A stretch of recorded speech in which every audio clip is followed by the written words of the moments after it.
What's up and welcome back to Interpreting the Scares. Today we're talking about Fright Night.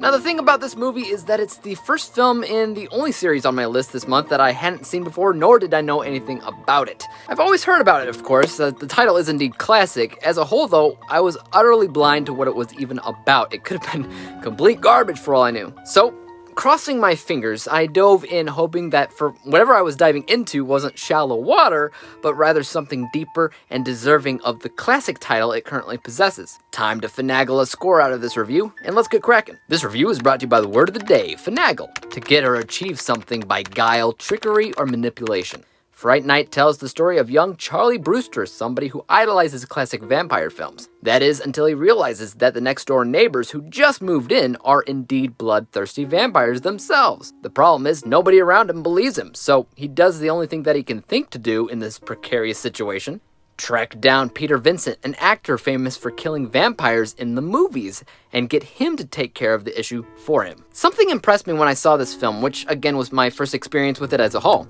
I had a relatively good time with it because it reminded me of older suburban paranoia comedy films out there, particularly with The Burbs, which had a really similar plot. In fact, I often wondered while watching if The Burbs didn't take at least a little bit of inspiration from this movie, because in both films you have a group of weirdos that don't like the light that move into the house next door in the middle of night.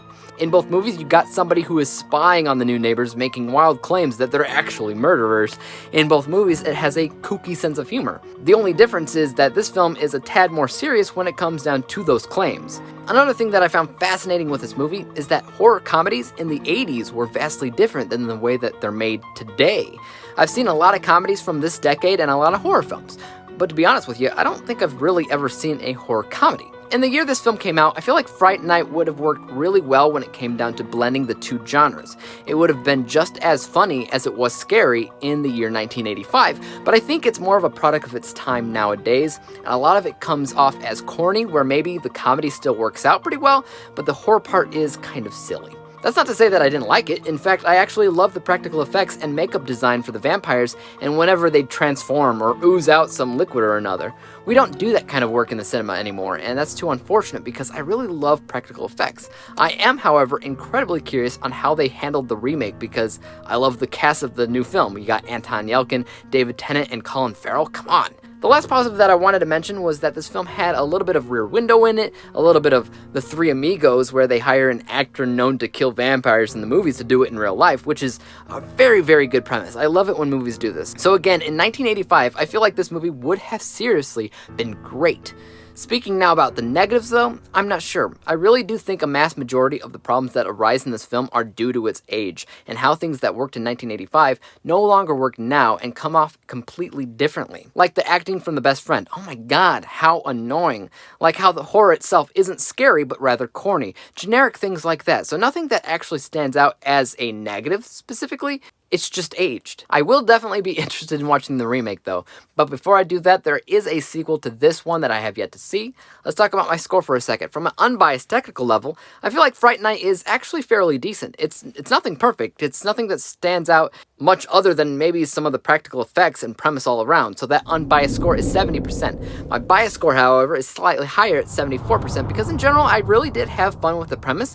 I just thought it was a product of its time, and that wasn't always the best thing. Averaging out the two scores together, we come to the final rating of 72%, 72 out of 100 possible stars, or a C- letter grade.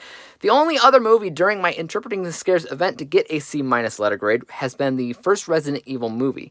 Guys, let me know your thoughts on Fright Night in the comments down below. As far as vampire movies go, which one is your favorite, and where would you rank this among the others? And as for YouTube guys, you know what to do. Hit the thumbs up button if you enjoy this review, because there's always more like it coming out each and every single day. Hit the subscribe button and bell to be notified when I come out with my review for Fright Night 2. And until then, guys, peace out! Dave examines movies we just watch for fun. Davey is the expert, he is the #1 critic that I go to when I need a movie pick. Thanks for joining up with us.